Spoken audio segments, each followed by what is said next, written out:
the discussion that we're having today, similar to last week. Sure. The discussion that we're having today, similar to last week, different than the previous discussions that we've had, slightly different in style, is more of a text-based discussion.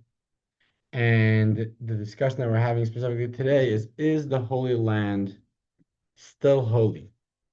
All right. And I think that's a very interesting discussion because everyone calls it the Holy Land. Well, it was the Holy Land when we saw God's presence there. It was Holy Land when we saw the Holy Temple there. Last week we spoke about at length when exactly did it become the Holy Land? When did we take it over? When did God give it to us? Was it by Abraham? Was it when we came into Israel? But you want to press the key on that desk. There's a tab, there's a pad, and it has a key on it.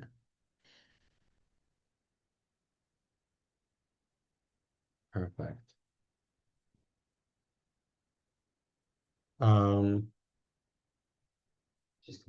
Perfect.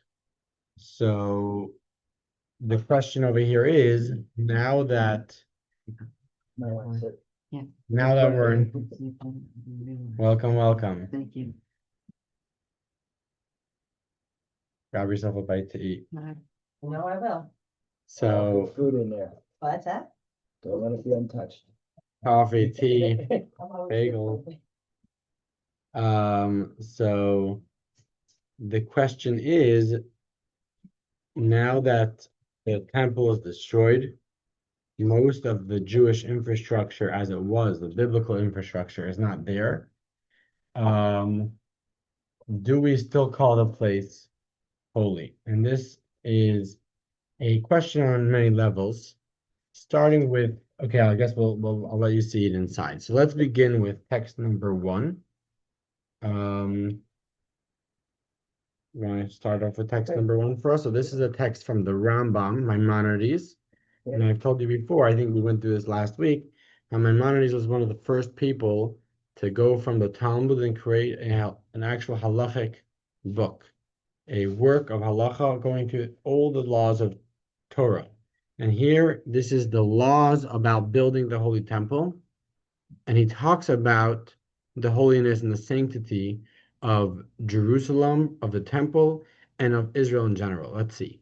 And why do I say that the original sanctification of the temple and of Jerusalem sanctified them for the future as well? Whereas the sanctification of the rest of the land of Israel with regard to Shemitah, sabbatical year. Okay. And the similar laws did not sanctify it for the future. Okay, so let me just explain what he's referring to over here. So there's two discussions. One discussion is the Temple Mount holy, right? Many religious people will not go on the Temple Mount because the Temple Mount is a holy space. Is the Kotel, the Western Wall, is that a holy space? Is Jerusalem generally considered a holy land, right? And then there is the holiness of the land as it pertains to specific laws that only exist within the land of Israel. For example, there's something called sabbatical year. What's a sabbatical year? The sabbatical year, or as he says, the Shemitah, is that every 7th year God says, don't work the land. Trust me that I'm going to give you what you need. Just leave it alone. Go on vacation, rest for a year. Leave it alone. It's like Shabbos, which is every 7 days. We got that on a long scale every 7th year. That law of Shemitah only exists in Israel when Israel is on a certain level of holiness, right? 2 papers.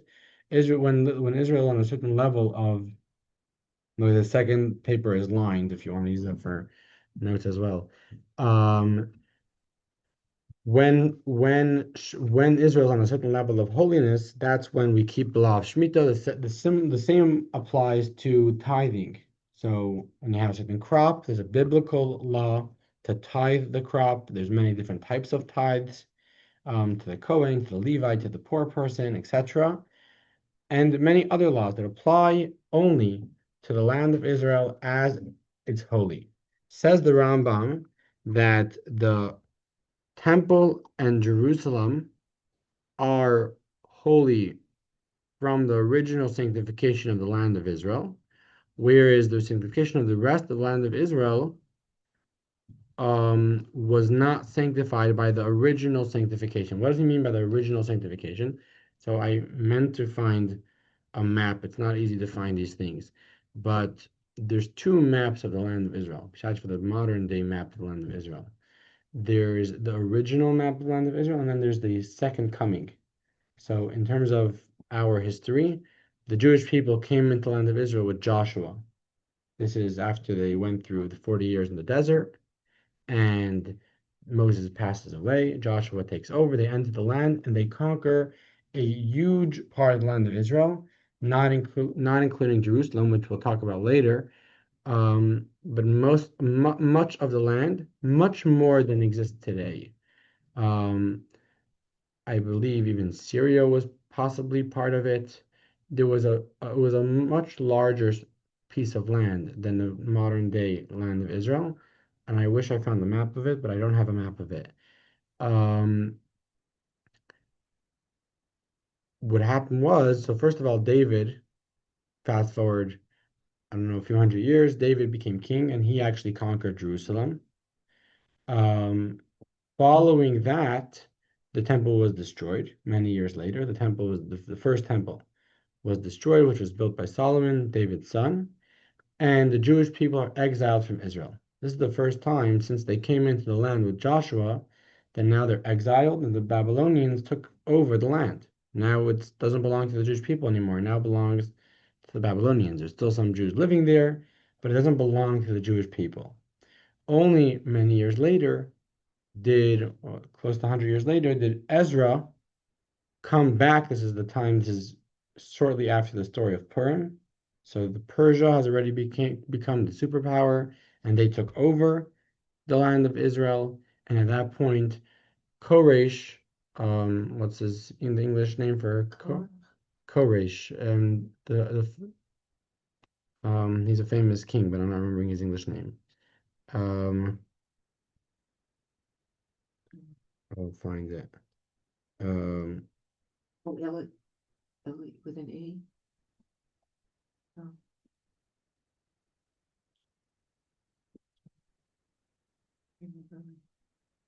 I'll tell you, you'll recognize the name.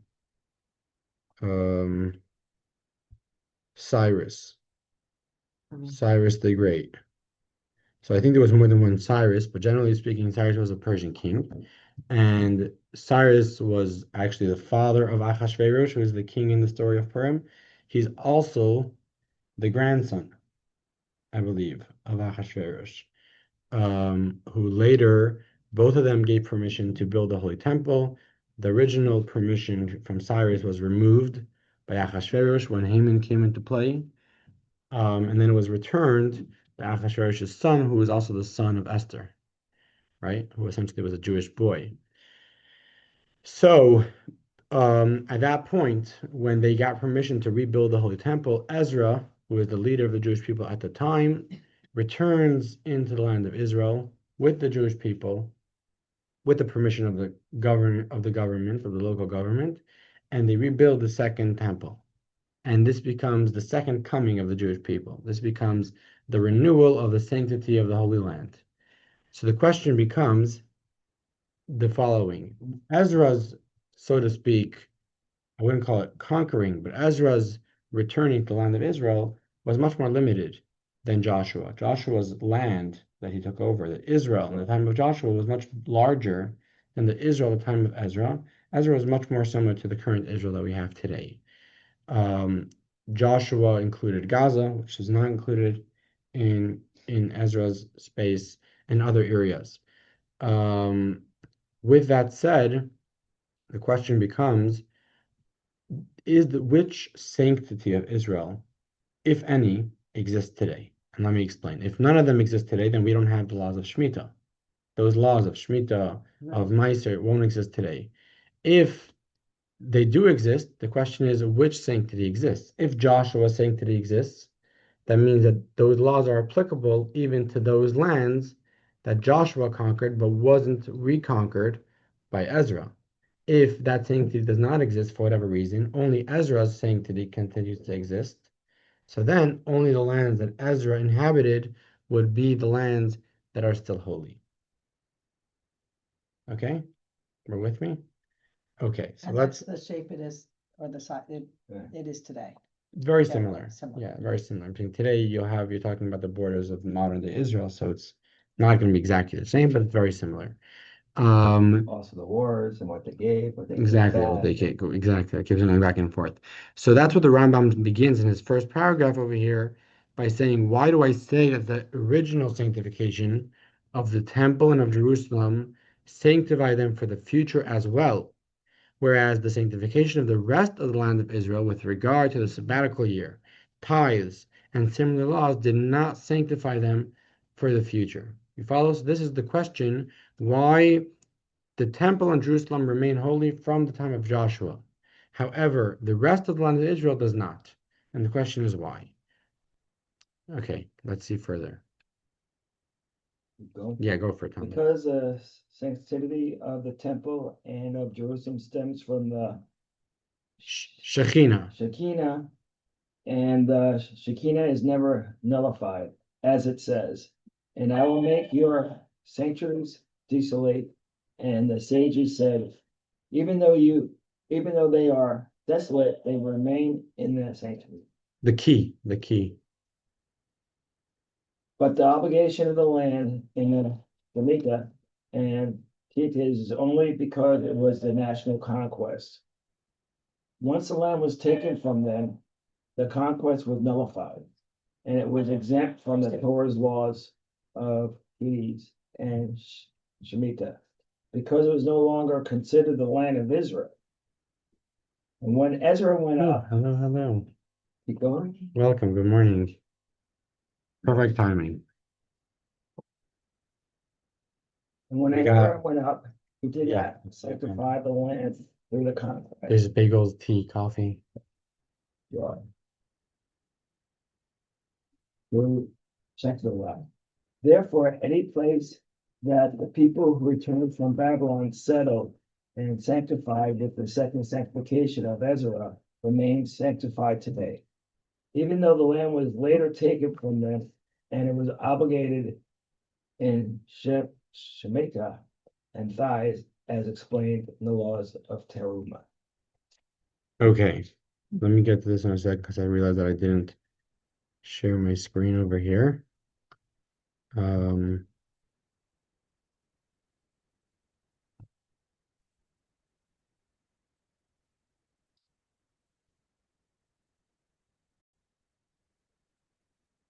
Okay, we are back. So what did we say over here? So the Rambam, who is a book of laws, as mentioned, goes through whether Israel is still holy today. And he explains, he says, the land of Jerusalem, as it stands in terms of the Holy Temple, in terms of the Mount of where it was, right? The Temple Mount, that is still holy today, as it was when Joshua originally conquered the land of Israel. Whereas when it comes to the rest of the land, that sanctity that happened when Joshua originally came and conquered the land doesn't exist anymore. It did not continue. It stopped. Once the Babylonians came in and kicked us out, with that they kicked out the holiness of the land that existed, which called for the various laws of the sabbatical year and the tithing, giving from the crop that was growing from that land. However, when the Jewish people returned in the time of Ezra, and they sanctified it again through chazakah, that's what he says. What does chazakah mean? Chazakah means settlement, taking possession. So they didn't actually conquer it, rather, they took possession of it.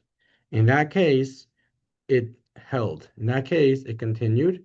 And the difference is going to be, as mentioned, the lands that Joshua conquered, but Ezra did not take hold of, remain unholy.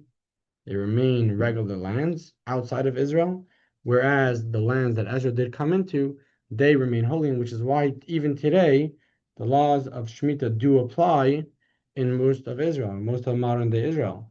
And they keep the sabbatical. And if someone goes to Israel and they're buying fruits and vegetables, they want to find out, was it tithed, or was this grown on Shemitah, etc. Because those laws and that holiness still exist today, but not from the times of Joshua, rather from the times of Ezra.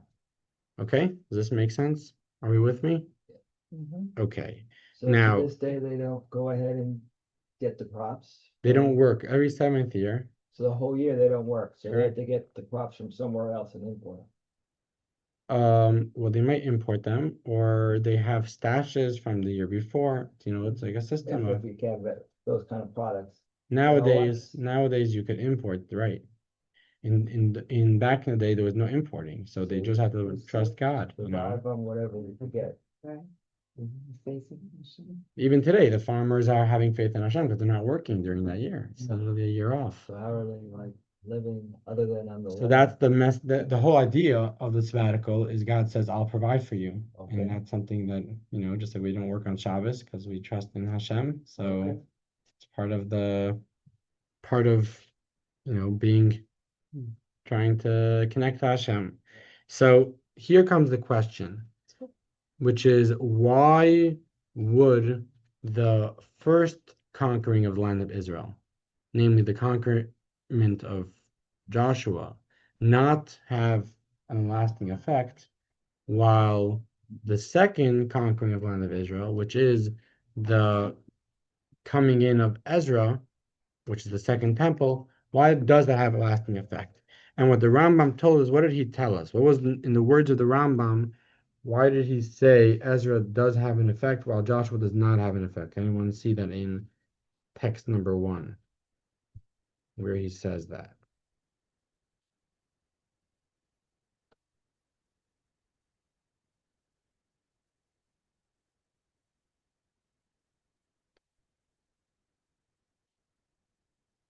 That for any place that the people return from Babylon settle and sanctify.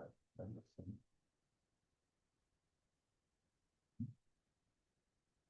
So what he says is it's very interesting. So first of all, he says Jerusalem is still holy because it's not about us. That's about God. God made it holy. So that's not going to change. God doesn't change. No matter who came in and conquered the land from us, God is still there. It's still holy. In terms of the Shemitah and these things, that's our work. We made it holy by coming in and conquering the land. And therefore, when we were taken out, we conquered it. We were sent out. Um, that actually removed the holiness that we created in the land of Israel. However, says the Rambam, the second coming, we didn't conquer the land, we settled it. And therefore, someone else coming and conquering it from us doesn't remove that holiness. And the question becomes, as we'll see, what is the logic here? What's the logic the Rambam is saying? For some reason, conquering the land It's a different holiness. doesn't hold because when someone else conquers it, so we conquered it, but now they conquered it. So, doesn't remain with us. Versus taking hold of the land, taking possession, living in it, settling in it, somehow that's supposed to have a stronger holiness. That would be the first question, a basic question.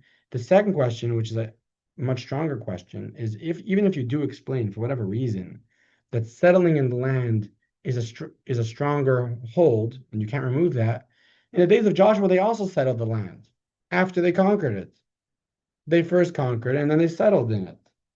So if settling the land somehow has some sort of, way of making it permanent, that you cannot remove this, they did that too.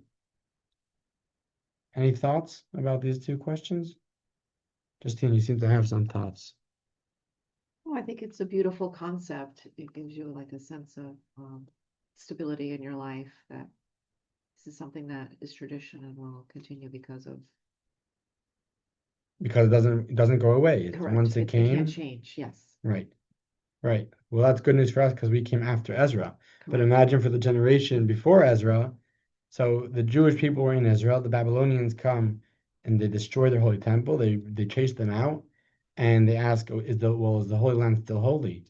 And the law was no, it's not holy anymore because the Babylonians conquered it back. They took it away from us, so it's not holy. Only when Ezra came back did that happen, that it became holy forever. Right? Their temples on top of our temples. And Yeah, sure. everybody else built their temples on top of their temples until we got a temple stuff. Exactly. So this is the question we'll actually see here in text number 2, which is the Kesef Mishnah. The Kesef Mishnah is a commentary on Maimonides. He is also the author of the Code of Jewish Law, so he is no simpleton. And he goes ahead and asks these two questions on this law of Maimonides. So let's see it. Bia, you want to take it away? Nevertheless, what our teacher, the Rambam, wrote, that the obligation of the land in Shemitah and tithes is only because it was a conquest of the multitudes. And once the land was taken from them, the conquest was nullified. And when Ezra went up and sanctified it, he did not sanctify it through conquest, but through possession, chazaka. I do not understand what power does chazaka have that is greater than conquest.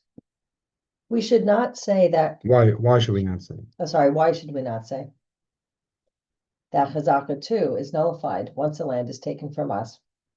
Furthermore, during the first sanctification, which was done through conquest, was there not also chazaka, possession? Is chazaka without conquest better than chazaka with conquest? This requires further investigation. Okay. This is where he leads off his questions. Yes.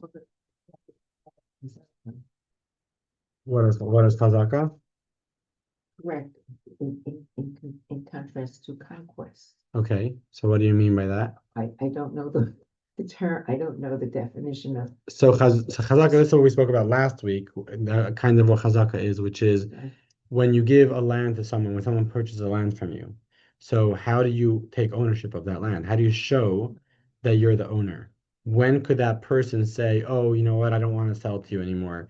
I'll give you back your money. I keep the land. Okay. When does that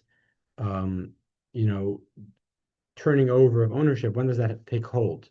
And the answer is there's a few things that one could do to make that happen, to show ownership of the land.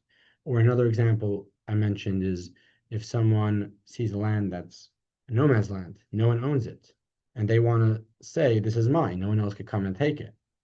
So what do they have to do? Do they have to dance there and now it's theirs? What if they were there for an hour and then someone else, they made a barbecue and then someone else came and said, oh, this is my land, and they put up fences and they built a house. So the guy that made a barbecue, does he own it? Or is that not enough to show ownership? Because he was you can make a barbecue anywhere. You can make a barbecue in a park. And the second guy that built a house there, he actually took ownership. So chazaka means taking possession. It's doing an act which shows ownership. So it's either going to be digging X amount or building something or creating some sort of fence. There's different, last week we had a discussion, is walking the land enough of a chazaka? That was a discussion that we had, and we held that it's not enough. Is saying it's mine enough? But the point is that's chazaka. Chazaka means taking ownership. So here, in the time of Joshua, there were two steps to taking the land. There was the conquering, chasing out the people that were there before, and then there was taking ownership. Now they split the land, and every person took their piece, and they sowed it, and they took the crop, and they showed ownership of that land. They took possession of that land. Versus in the time of Ezra, we didn't conquer it because we went up with permission of the local authority, who were the Persians. They gave us the land, and they said, go ahead and take it back. So we went back and we settled it. We made farms and we rebuilt it, and we rebuilt the second temple. So this becomes the question, first of all, why would chazaka be stronger than conquest? And secondly, the chazaka existed also when they conquered it. They first conquered and then they had chazaka. So why would the holiness of only chazaka still exist while the conquest doesn't exist anymore? Does this make sense? You're following this conversation? Yes, we do. Conquest. It's a little bit of a Talmudic conversation. It's forceful. Settle. Conquest is forceful. Right. Take over and It's not don't committed. have any approvals or anything like that. Sure. Where when you settle, you got a permission from the Persians that, hey, you can join us. And slowly, I guess they decided to leave, right? Or they stayed. And so now they got permission That's to interesting liberate. point. Okay, that's a very good point. Mhm. Very good point. So could we develop that a little bit? So how does that affect What's that?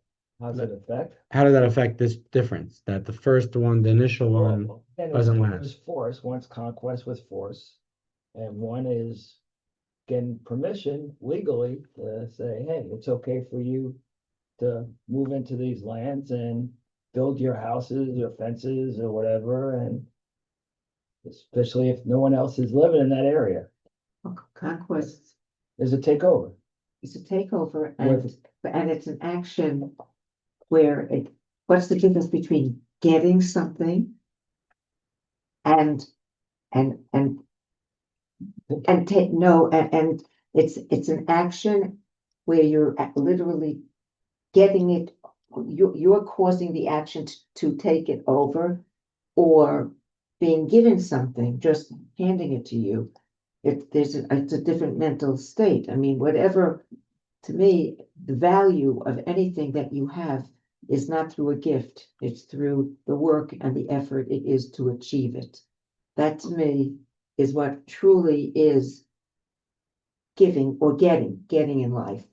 And that's the difference. In other words, it's easy when you're given something and you're living on it and it's wonderful, but when you put the work in to obtain it, to get the degree from school, to if it was given to you, like they have many scholars or people of note are given honorary degrees from institutions. Wonderful, but I'm certain that a student that had to earn their degree as compared to a scholar who just is given it due to their status. I don't think it's the same thing. So it's putting in the work. Yeah, it's like raising your child. When you're on Right. when you're on your piece of property, you water it, you pull the weeds, Right. you plant. Hearing it. There's caring involved. There's emotion involved with your land. But are you saying which one is the I feel effort? like work is Conquest. conquest. Conquest think is the the effort. conquest We're is just the- given it. Right, the conquest to me is a. So we have a Talmudic People lost lives. debate over people- here. What there was terrible, in getting it, there was a lot of angst and. Turmoil. I disagree. I read possession as not like I just got it and I put out my lounge chair and I got a margarita. Like I think it's just like barren, useless land in some ways. It's land that even if it's something, it's not as good as what we make it. Like possession means like, let me say like settling. They're like, I think it was like working and building and making, like they were there to make, like, so that was the work. Right. So it was Correct. really more the opportunity to say, we see that you're gonna make things better. And so I think it's also, I don't know, I just don't see the conquest part. But then as you being also have- better. But then you also have that in the case of Joshua, where Yeah, they they also did took They did it possession after after they they conquered. conquered, right? They committed to, in both cases, they worked on the land. So let me Yes, just sum up what we said over Yeah. here before we continue. So we have two opinions on, we pointed out, not two opinions, but we pointed out two differences. I'm not sure which one explains the answer to our question, but we pointed out two differences between the initial conquer and the latter settling the land. The first difference that you pointed out was in the case of conquering, we're kind of forcing the people out of there. So to some extent, it feels like the taking ownership is not as full as in the second coming, where we took possession by them granting it to us. When those that lived there, when those that owned it, the superpower of the day, the America of that day, the Cyrus of that generation, the Persian army, gave us the land, right? They granted it, they gifted it to us, and they said, go ahead and take it. It feels like that second coming was more of a fuller ownership.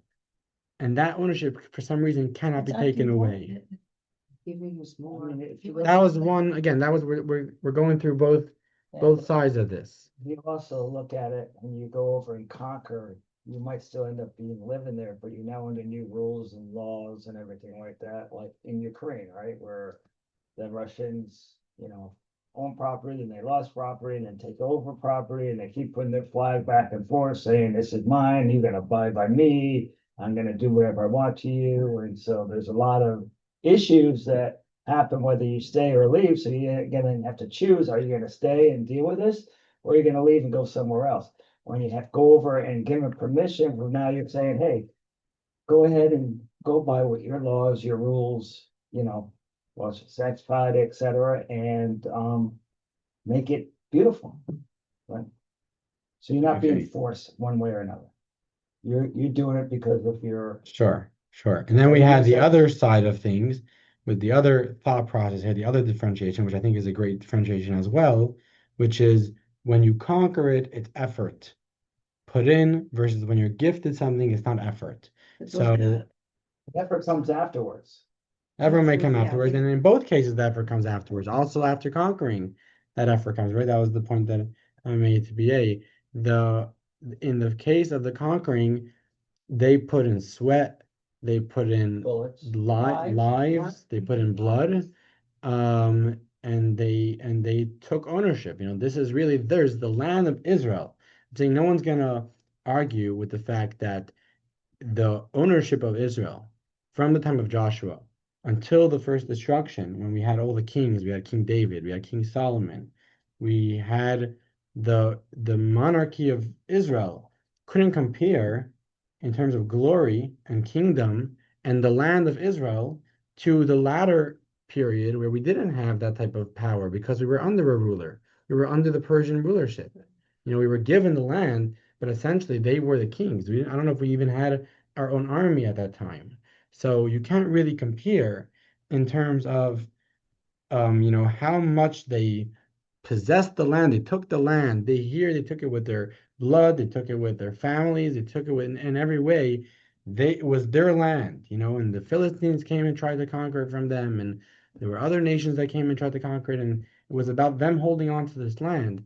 While in the second period, in the latter period, in many, many ways, that glory and that royalty did not exist within the Jewish nation. We didn't have the same kingdom. Even the Holy Temple wasn't as holy in the second period because we were under other rulers and they were putting in their own Kohen Gadols into the Holy Temple, and they were calling the shots to a certain extent within the Jewish community. So here we have this is literally a Talmudic debate. We have two opposite ways of viewing which one would seem to be stronger, right? I would say so, yes. The only thing is also what we've lost sometimes, what people lose in life, next generation, they realize we're faced with this right now, and the same issue. What we have now, the longer we have it, the more meaning it is to us. Sure. And losing it, Sure. you have to find harder to achieve the goal of keeping it. Sure. Become smarter. Like Well, that's Israel, Where in the we're at past, the this civil- military. It's this, Nobody has a military is doing what Israel is doing, really. Sure. So it's So I want to go on to text 3. That's gonna bring out one of these points that we just discussed.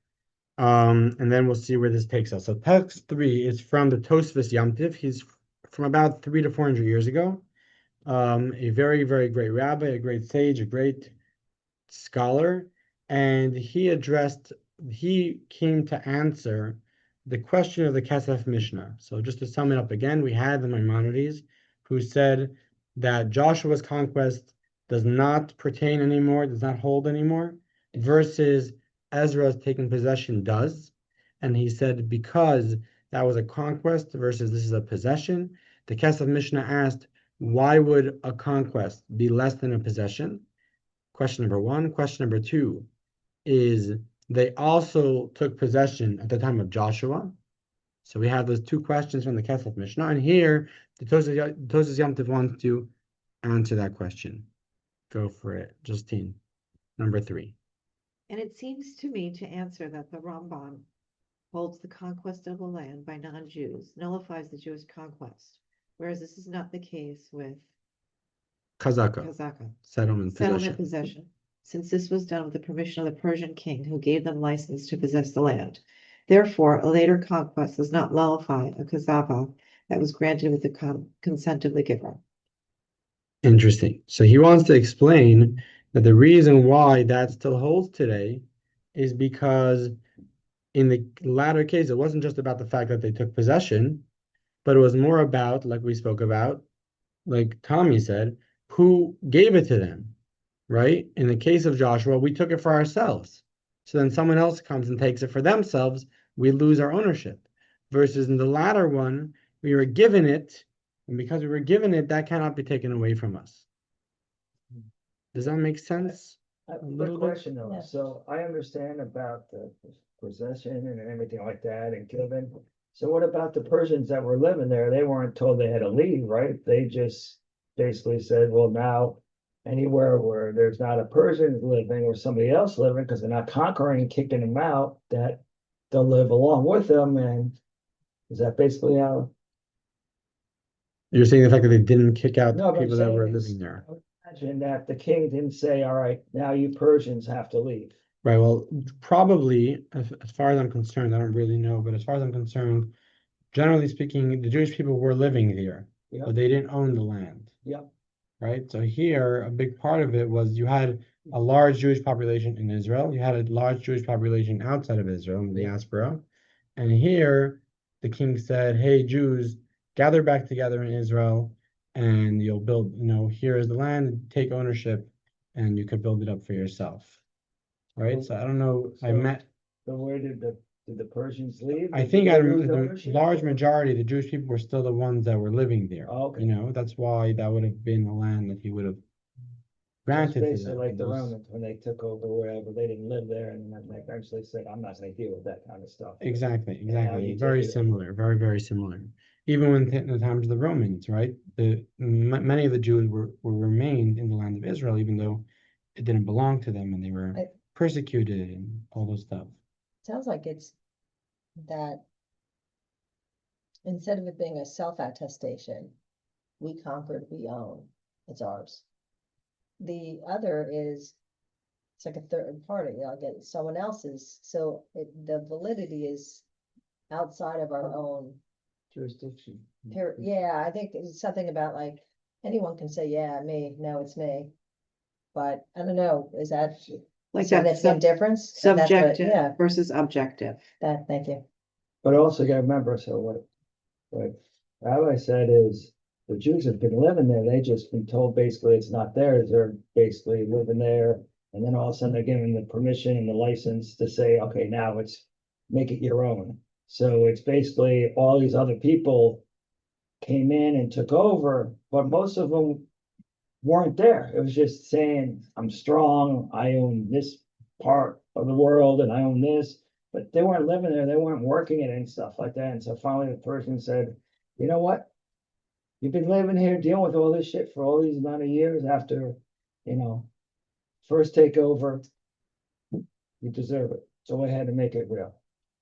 Does that make sense? Yeah, yeah, sure. I want to tie it into what you said because you seem to tell us the opposite Yes. thought process, which I think was also valid. In a logical discussion, you have to look at all the valid points. And you said how conquering is our effort versus being given it to us was an effort. And I think really that is the underlining logic of the Tosas Yom Tov, and I'll explain what I mean, even though it seems to be saying the opposite. The reason is very simple because if our ownership consists of that level of ownership, right, on a number 10 level where we conquered it and we took it over with our flesh and blood, and we had kings and rulers. So when that is removed, when we go down to a 5 or to a 4 or to a 1 or to a 0, that holiness doesn't exist anymore. That ownership doesn't exist, and therefore that holiness doesn't exist. But if initially the ownership that we were given wasn't that level of ownership, we were only given a 4 or a 3, right? We didn't own it. We didn't conquer it. It wasn't our kingdom. The Persians owned it, but they gave it to us. They said, you can go live there, do whatever you want. You can build it up. So from the beginning, we were never given that level of ownership. So once we're dealing with a level 4, level 3 ownership, that won't be taken away. As long as we're still living there, as long as we still are in the land, if there's a farmer today living in the land of Israel, they could still say, Cyrus gave it to me. because we never conquered it to be there. It was just a matter of being granted permission to be there. So the moment that Cyrus gave them permission to be there, and that created a level of holiness in the land of Israel, because the Jewish people returned to the land of Israel, in no way could that be removed. Someone else is going to come in and conquer the land. That doesn't remove it, because I didn't take it by conquering it. I simply only took it by living here. So how could you remove that? As long as I'm living here, I'm still here, right? So that was never removed, which is why the holiness is still there. So I think your point, as much as it seems to be the opposite, is actually the exact logic of the Toshas Yom Tov, because that shows us why that is not removed. Does that make sense? Yes, because, yes, it does. I mean, I thought of the, you're talking on levels, yes. So it only raised us higher in our ownership Correct. by the conquests Correct. Exactly. down the road. Exactly. Yes. So with that said, there's an issue that's raised about this answer, right? So the assumption is that the first ownership was taken by conquest, while the second ownership wasn't taken by conquest. The issue is that there are two pieces, at least two pieces, of the land of Israel in the first original ownership that were not conquered. They were given to us. Okay? First of all, Jerusalem. Jerusalem was not conquered at the time. David later took Jerusalem, and it wasn't, as far as I understand, it wasn't the same level of conquering as it was in Joshua. So that would pose a question regarding Jerusalem in terms of this holiness.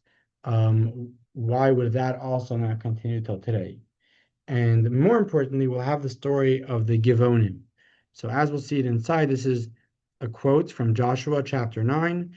The story of the Givonim who lived in Israel, right? And their land was called Givon. There was a land within Israel, and they heard the Jewish people were coming, and they were very afraid of the Jewish people. They didn't want that they should be wiped out. So they decided to deceive the Jewish people into making a peace treaty. And when the Jewish people finally did arrive and realized that these were the people that they made a peace treaty with, they could not conquer them because they made a peace treaty with them. And therefore, it was accepted that the land was given to the Jewish people by the Givonim, and the Givonim continued to live there and, help with whatever. They were peddlers, they were, as we'll see, they were water carriers, woodcutters. They continued to do work as to help the economy of the rest of the Jewish people that were living there. So this would be another land from the time of Joshua, which was not conquered, right? So if this was granted to us, given to us, not conquered, wouldn't that holiness hold until today? Why did that holiness stop when it was conquered by the Romans? Let's see this inside text number 4. This is the story of the Givonim. Go for it.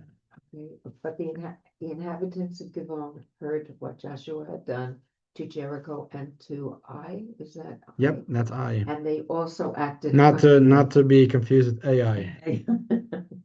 They took old sacks on their donkeys and old torn and patched wine skins and old and worn out sandals on their feet and old garments on themselves. And all the bread of their provisions was dry and moldy. They went to Joshua at the camp at Gilgal and said to him and to the men of Israel, "We have come from a distant country. Now therefore make a treaty with us." Joshua said to them, "Who are you, and where do you come from?"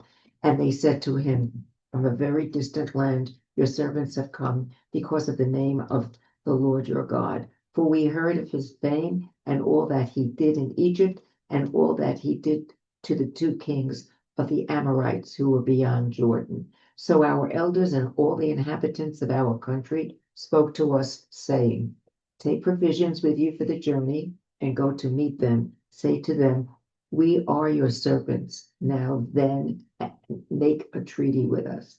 This bread of ours we took hot from our homes on the day we left to come to you. But now behold, it is dry and moldy. And these wineskins which we filled with new, but now look, they are torn. And these garments and sandals of ours are worn out because of the very long journey." And Joshua made peace with them and made a covenant with them to let them live. and the leaders of the congregation swore to them. And it came to pass at the end of 3 days, after they had made a covenant with them, that they heard that they were their neighbors and that they dwell among them.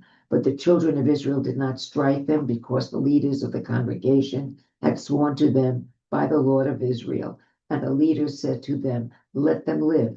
So they became woodcutters and water carriers for all the congregation, as the leaders had promised them. Okay, so Sounds this like is, a takeover. well, not much of a conquest. Yeah, it sounds like they didn't want the violence, so they jumped ahead to make a treaty, but they were forced into it. Well, they That were was their forced, choice, it was, Well, it was that or face a battle. or negotiate differently. Right? They basically just gave in. They could have said, hey, let's just let us live here, we'll provide and, make some money and bring some money. But instead they said, okay, we'll be your slaves for whatever it is. Didn't have a good person to negotiate. They had lawyers. they didn't have a good negotiator. So But this was a real, the reason why it ends off, Right now. I don't know exactly where it is in Israel.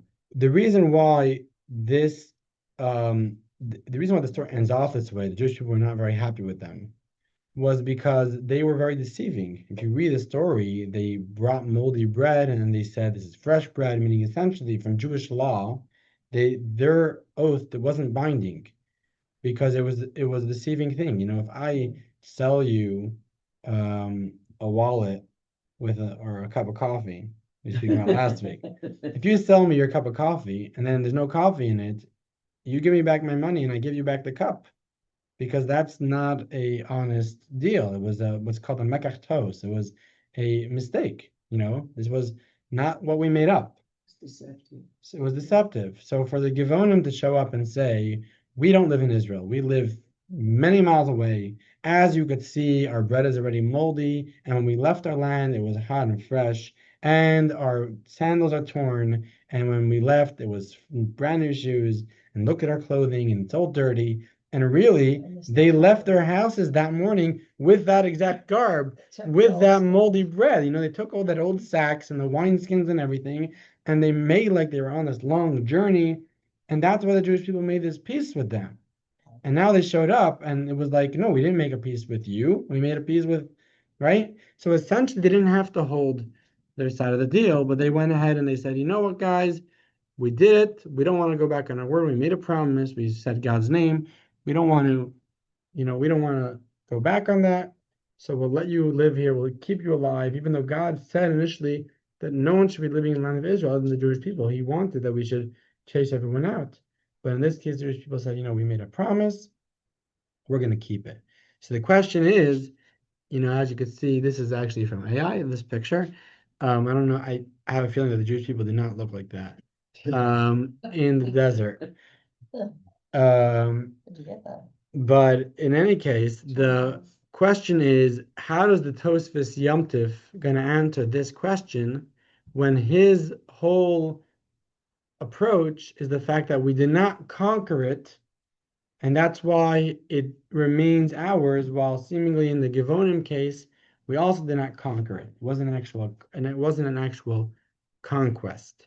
So one answer that you could say, well, maybe you could argue, like BA said, this is really, you feel like this is a conquest in some way or another. Well, when I said that, I had missed the cunning The part whole- where they the whole got cunning part, tricked. okay. Yes, I am Um, thinking. you could possibly say that you're right. This land was different, but we're not going to start making divisions within the land of Israel. It's either holy or it's not holy. We're not going to say this land remains holy while this land doesn't remain holy. It either is or it isn't. You might say that, but the Rebbe has a different approach to answer this question, which I think is incredible. And what he simply does is takes us back to the Bible. He says, look at the verses when the Jewish people are entering the land of Israel, and you will have the answer to your question. Okay, this is very, very simple. Going back to the scriptures. Sorry, if you could just go back to the picture. So are they saying that the Jewish people are the ones in the The guards, yeah, with the the armor. guards. Yeah, yeah. Good compared to the guys that shoot. Those are the barbed Givonim. Those are the Give Gibeon, on. yeah, yeah, they're The bad okay. way. Yes. So we just read, there's only 996 of them as of today. Okay. Of the Givonim? Yes, that's what it says right here. Oh, they looked it up. Interesting. On a Wow. pilot, yeah. Yes, yep, so they really didn't. They didn't survive. They didn't prosper. Yeah, they didn't prosper. Well, we talk about the Canaanites, talk about most of these nations, the Philistines, the Amalekites, what are the Babylonians? So, what do Persia exists today, Yeah. and Rome exists today, and something which is incredible, that's the religious world has been talking about this a lot recently. The Talmud says that there are two nations that are going to endure throughout the generations. And you're talking about the Talmud, this is when the Babylonia was like the strong nation. And the Talmud says the two nations that will endure is Rome and Persia. And then the Talmud says that before the Messiah comes, there's going to be a big war, and Rome is going to defeat Persia. And today we have Iran and we have America, which is essentially a Catholic country, right? A Roman country. So that's something which is mind-boggling. Something from a Talmud. It's literally like a prophecy from the Talmudic times. It's printed. You can look it up. That's crazy. Pretty wild. So let's go back to the scriptures. And we're in number 5. And I'll just read it. This is number 5, 6, and 7. And this first is from Devarim, Deuteronomy, where God tells the Jewish people, again, the time of Joshua, to go ahead and conquer the land. And he says, "And I commanded you at that time, saying, the Lord your God has given you this land to possess it. You shall cross over as armed troops before your brothers, the children of Israel, all the mighty men of valor." So I just brought one verse. There's many more verses that basically say the same message, which is God is telling the Jewish people, I'm giving you this land. How are you going to take it? By conquering it. Is that when they crossed over the Jordan River? Sure. Yes. And then getting rid of the Canaanites. They came into Jericho, and That is then correct. So yes. that is what we've. Yes, that is that time period, exactly. Right before, this is before Moses passes away, God says, I commanded you to possess the land. How? By going in with armed troops before your brothers, the children of Israel, all the mighty men of valor. Fast forward to the second temple when Ezra returns to Israel, and we're going to look at the verse. It's not just about the fact that Cyrus granted the Jewish people the land, but the verse states, number 6, for thus says the Lord, when 70 years are completed for Babylon. So this is, sorry, I'm backing up a little bit. Jeremiah, who was the prophet at the time of the destruction of the first temple, and he prophesied the destruction. He also prophesied the fact that we're going to return after 70 years of exile. And what did he say in his prophecy? He said the following. He said, when 70 years are completed for Babylon, I will take note of you. God says, I'm going to remember the Jewish people. After 70 years of exile, the Babylonians conquer, they destroy the Holy Temple. Wait 70 years, I'll remember you. And I will fulfill my good word to you to bring you back to this place. Okay? So this is actually going to the story of Purim. If any of you are familiar with the story, Ahasuerus throws a feast. Right? That's how the story begins. One of the reasons why he threw a feast is because, according to his estimation, this 70-year prophecy was up. The 70 years has come. And he was expected that the Jewish people are going to make a revolution and throw him overboard. And the fact that that didn't happen showed him that the Jewish people are gone, God has forsaken them, and that's why he threw a feast. That's one of the reasons why Ahasuerus threw a feast, because he knew of this prophecy that after 70 years, the Jewish people will be returning to the land of Israel. And to him, it meant that the prophecy was a false prophecy. Practically, his calculations, 70 years were wrong, and the 70 years were a few years later, where his grandson actually gave the Jewish people the land of Israel, right? So that was the initial prophecy. It doesn't say anything about conquering. It simply says, I will take note of you, I will fulfill my good word to bring you back to this place. Text 7, he continues, and as for me, behold, I will stay in Mitzpah to stand before the Chaldeans who come to us, but you gather wine, summer fruit, and oil, and store them in your vessels, and dwell in your cities that you have seized. So the verse does not mention anything about conquering. Says the Rebbe, it's not just a matter of what technically happened, whether we technically conquered it or we technically were gifted it. It's also about how God wished us to take the land. In the initial state, God wished us to take it through conquest. So even though some of the lands may have not been conquered, perhaps some of the lands were given to us, but in terms of our take of the land, our holiness, where did the holiness happen?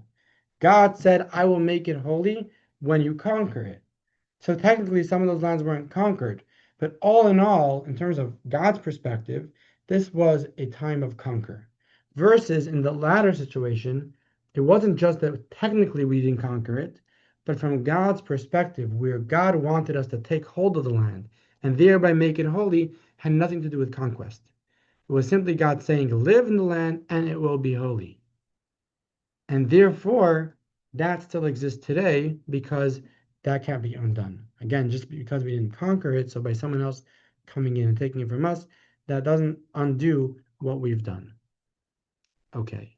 Now, what's the lesson? What's the takeaway from all of this? So that was a nice discussion, and we had a conversation about Maimonides, two taking Jewish farmer, no yarmulke, two taking hold of the land, right? So we had two situations of taking hold of the land, and only the second one endured. And why did it endure? And we go back and forth, and we had a Talmudic discussion over here, and they both turned out to be true and beautiful. Okay, and I don't know if this was a harder exercise than last week or easier exercise than last week, but this was a pilpul, it's called, back and forth, question, answer.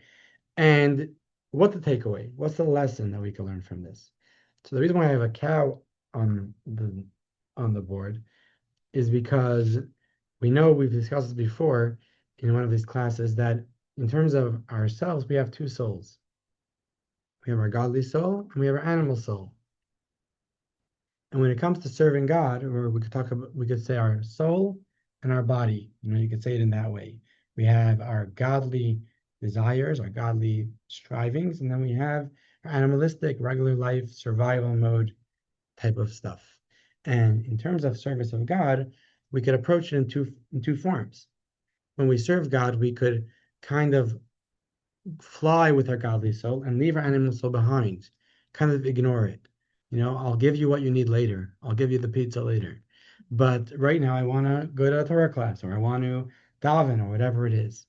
And then there is another type of service of God, which is translating the goodness of God to the animal soul, explaining to the animal soul why it wants to serve God. Right? Perhaps we could ask the animal soul, well, what do you really want in life?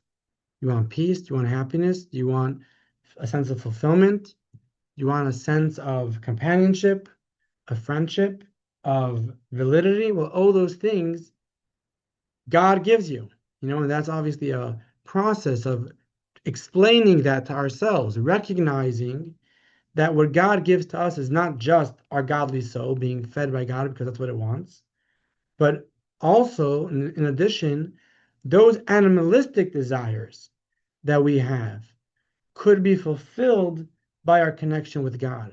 And if we spend that time developing that relationship and translating that relationship in a very tangible, down-to-earth way, we bring the animal soul on board. When we say the Shema, right? So we're aware of the Shema prayer, right? Hear, O Israel, the Lord is God, the Lord is one. So in the first paragraph of the Shema, immediately after that, it says, and you shall love God with all your heart, with all your soul, and all your might. So it's explained that soul means desire. That's talking about the godly soul. But what's the first step? With all your heart. And the word in Hebrew is not lev. Lev means heart. Lev means heart. But it's levav, levavecha. Your hearts, essentially. Why does it say your hearts? And the answer is because the commandment is to bring the animal soul on board. Love God not only with your godly soul, but with your animal soul as well. So the commandment over there is to love God intellectually, not spiritually. That would be the second step, which is a higher step essentially, to love God not from an intellectual perspective, from a higher perspective, from a deeper perspective. But that would be something that only the godly soul could appreciate. The animal soul can't appreciate that.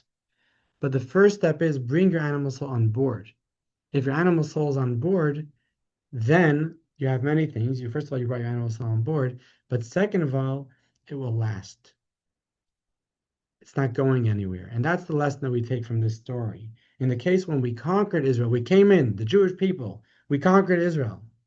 That was very beautiful for when it lasted, for the 300 years that it lasted. But once it was taken away from us, it was taken away from us. But in the second case, where it was given to us by the non-Jewish rulers of the time, that lasted. And the message, even though it wasn't as glorious, but it lasted. And the message for us is when we bring our animal soul on board, when we try to develop a relationship with God, which is intellectual, and talks to our real emotions, that's something that will last. And I'll give you a personal example that I experienced last week, literally the last week. So over the last week, I've had this experience, I had this realization where I like to learn. You probably realize that. And there's different types of learning. So there's learning where you just read, and you could learn information and, go through stuff. And I have a lot of that. But then there's in-depth learning. And in-depth learning takes a lot of focus and time and interest, and it's much more enjoyable than regular reading. And I like to do that, but I need to find the time for it. And, it's hard to find time. Everyone knows that. So I always try to find the time. And it's important to me. And I always thought that it was mainly important to me for my godly soul, because my godly soul knows that that's what it wants to do. It wouldn't feel fulfilled if not for the fact that it has a time once a week or something like that, that it could really spend a few hours learning in depth. Feel close to Hashem. Feel close to Hashem, right? It touches much deeper than just a read of something, some Bible or whatever it might be. My experience recently was I wasn't finding the time to do that.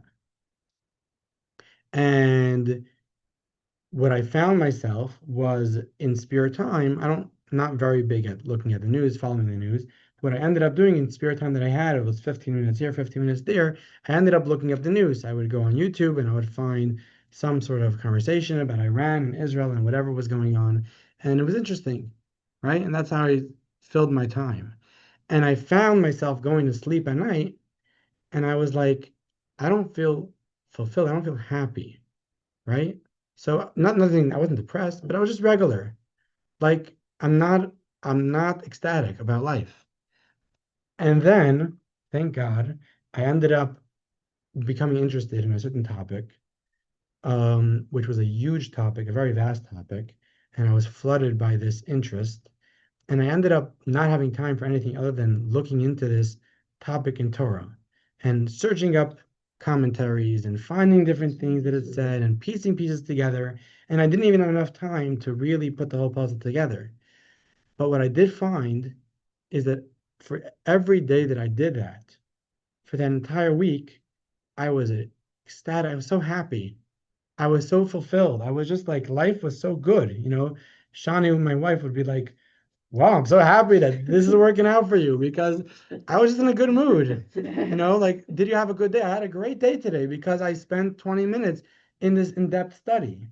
And when I came to realize, and now my drive to learn on that level is a whole different drive, because it's not just about the fact that I know my godly soul knows I have to get to this. But my animal soul says, do I want to watch I don't know who, Piers, CNN or whatever. Do I want to watch that for the next 15 minutes? Or do I want to be searching up a topic? My animal soul will tell me, and I hope to keep this up, no, Levi, you don't want to do that. Because you're not going to be a happy camper when you're done with that. You're going to be happy. You're going to feel like you had a great day if you do this. Right? And that's not a godly experience. It's a very animalistic, regular experience. And that's where we say, bring your animal soul on board. If we manage to develop a very animalistic, regular, normal relationship with God, that this is like a slice of pizza. It simply tastes good. It's yummy. It's delicious. I feel good. I feel like my day is a better day. Because you are real in reality. you are living every moment with Hashem as your frame of reference. In other words, he's the foundation. He's your reference book. He's there. He's a constant. We hope so. And then you bring, no, but what you're doing is you're bringing yourself, which is flawed. And I apologize. We all are.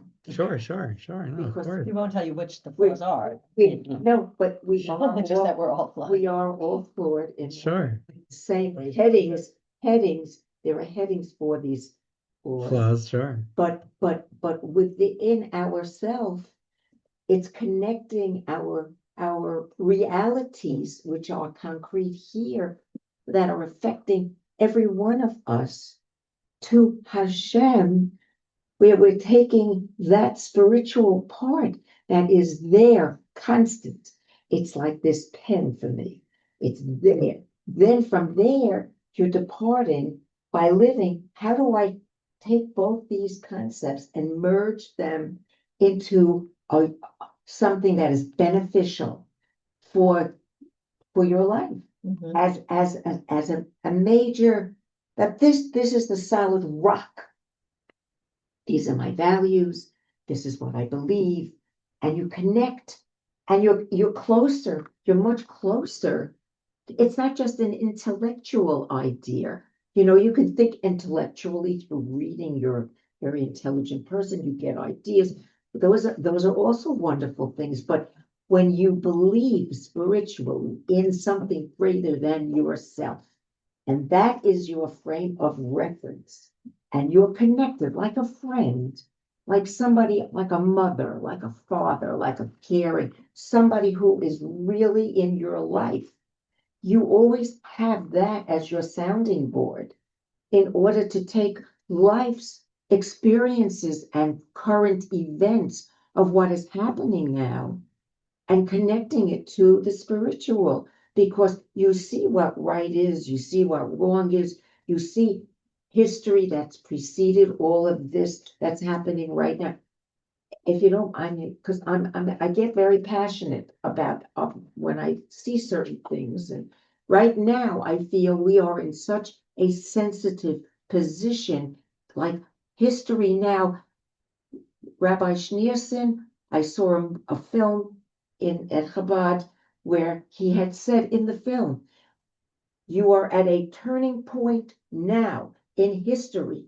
You should take it to that point to finally achieve that goal. And at that point, we didn't. And now we're being challenged at this such a fragile where Netanyahu is meeting with Trump. And at this point, I see it where we have our values. We know Israel fights its wars. We are insulated for that purpose. Now it's out of our realm. Now we've allowed in the United States, who made the attempt of hitting, which was beneficial, no question about it, for the entire world. It was beneficial. But now, number one, there are favors in life, you see, where the United States did a big thing for Israel. Now he's meeting, what are you giving me? What are you giving me back for this for this opportunity? Now Israel gave the United States this opportunity. Israel did that by attacking Iran. Initially, this is what started this whole episode. Sure. This is what's happening.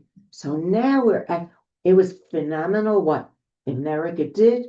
The soldiers, you have to name every single person that's politically correct today. You can't just say the military, because people get chewed out over this.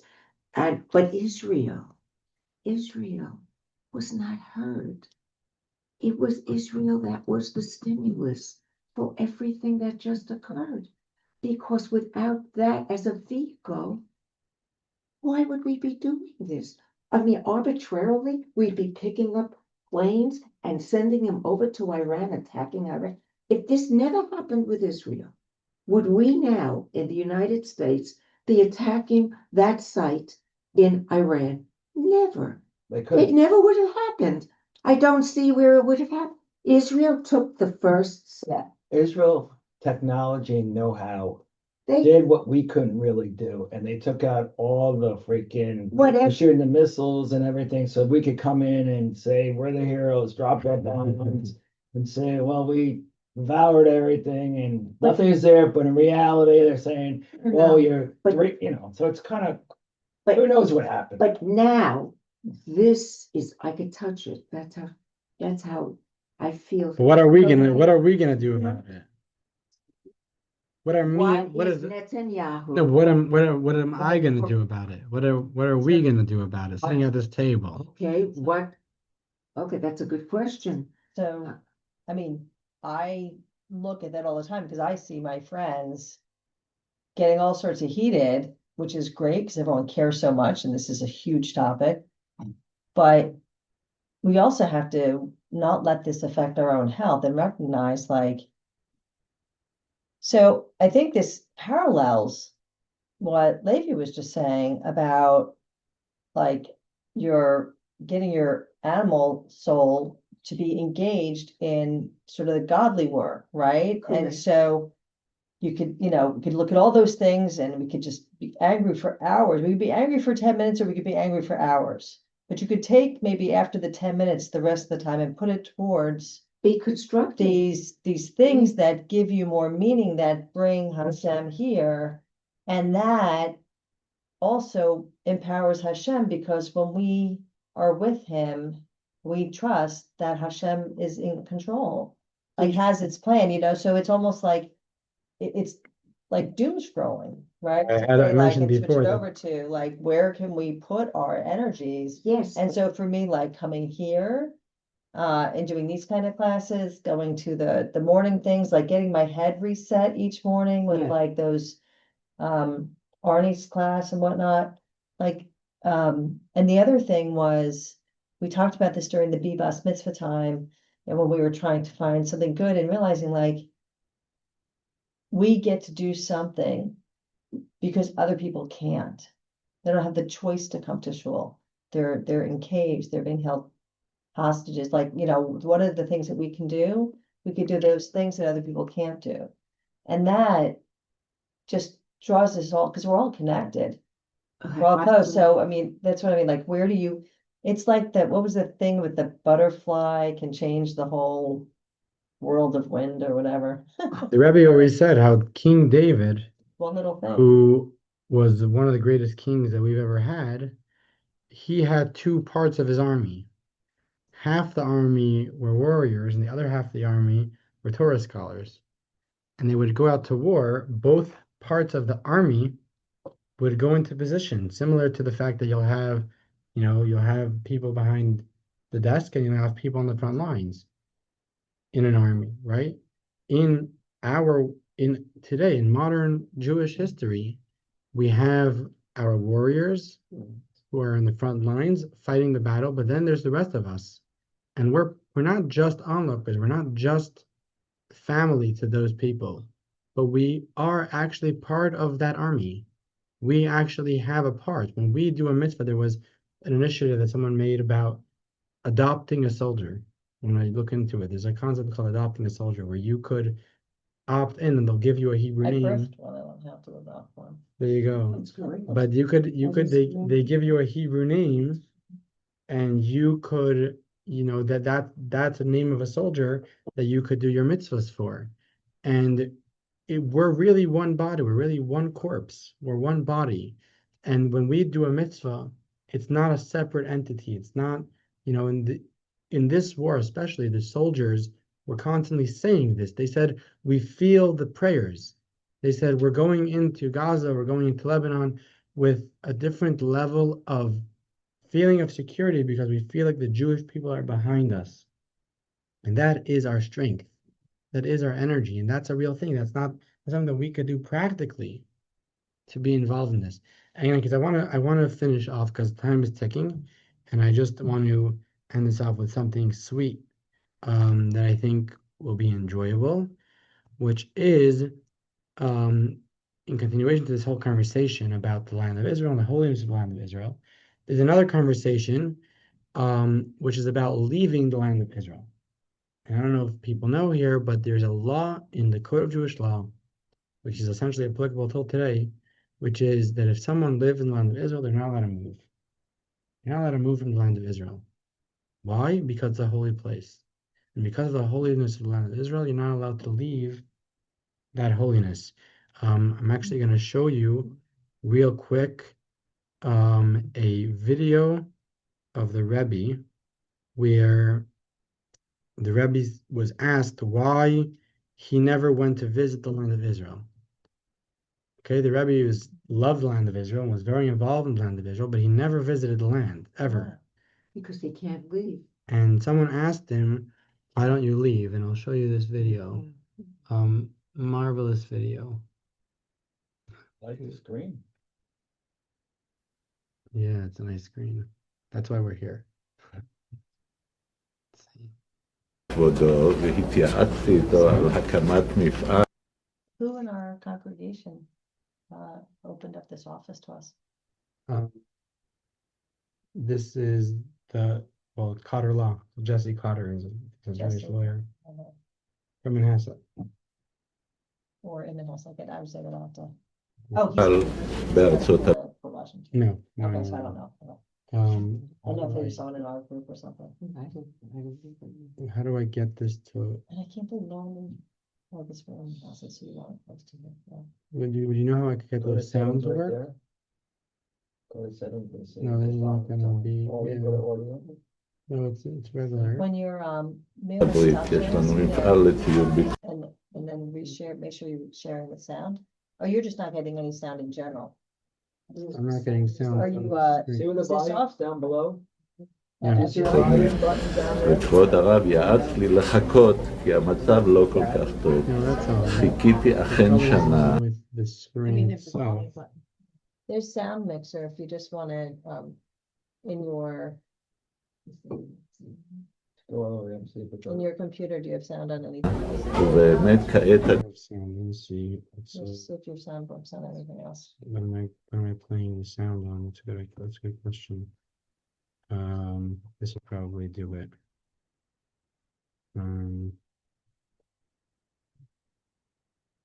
אני מכיר. ועצתו עזרה לי מאוד מאוד, שכן אם הייתי מקים אז הייתי שנה מבזבז בלי עבודה. הייתי אצל כבודו והתייעצתי איתו על הקמת מפעל בארצות הברית. יש לנו מפעל לציוד ביטחוני.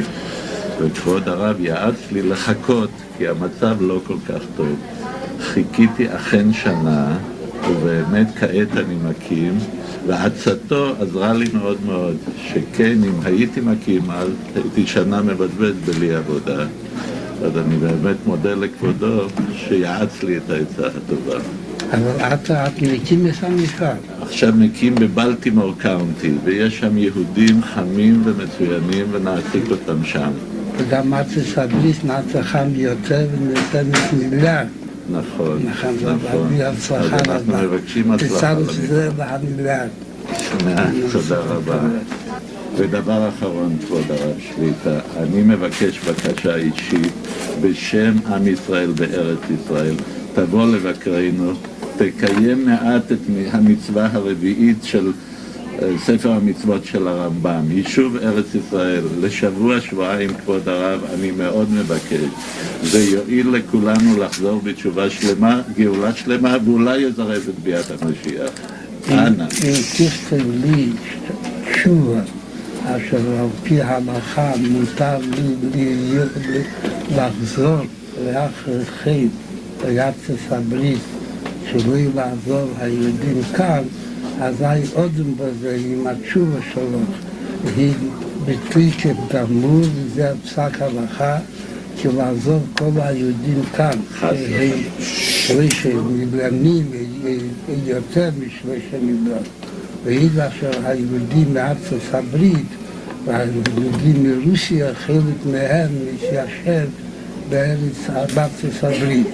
וכשיבוא לכאן צריך להיות כאן הקרקע מוכשר שימשיכו כאן ביהדותם.